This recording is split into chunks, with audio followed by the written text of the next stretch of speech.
என்ன தம்பி காலேஜ் கிளம்பிட்டியா? ஆமாங்கண்ணே. செலவுக்குள்ள காசு வச்சிருக்கியா? இருக்குண்ணே. சின்னண்ணே ஒரு 1000 ரூபாவும் பெரியண்ணே ஒரு 1000 ரூபாய் கொடுத்தாங்கண்ணே. கூட்டினா எவ்வளோ வருது?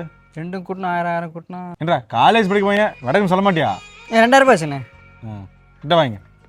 அன்னைக்கு கொடுத்துட்டாங்கண்ணே. ஆட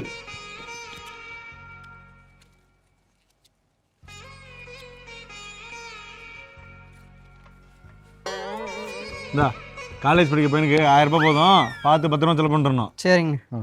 தம்பி சொல்லுங்கண்ணே. இனிமேல் அண்ணியை காசு கொடுத்தா அண்ணன் சொல்லாமல் போகக்கூடாது, சரியா? சரிங்க. பத்திரமா போயிட்டு வாடா.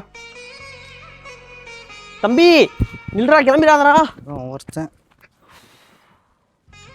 என்றா தம்பி அண்ணன் சொல்லாமலாம் நீ படி காலேஜ் கிளம்பிட்ட? இல்லைண்ணே, டைம் ஆயிடுச்சு. அதான். என்றா டைம் ஆச்சு? செலவுக்கு ஏதாவது காசு இருக்கியா இல்லையா? 2000 ரூபாய் இருந்துச்சுண்ணே. பெரியண்ணே 1000 ரூபாய் எடுத்துட்டாரு. பெரியவனுக்கு அறிவே கிடையாது, பெரிய மாதிரி நடந்துக்கவே மாட்டான். படிக்கிற பையனுக்கு எதுக்குன்னா 1000 ரூபா, இந்தா 100 ரூபா. பார்த்து பத்திரமா செலவு பண்ணு. இதை மனசு வச்சுக்கிட்டு படிப்பில் இது கோட்டை விட்டுறாத. நல்லா படிச்சு பெரிய ஆளாகணும். சரிங்க.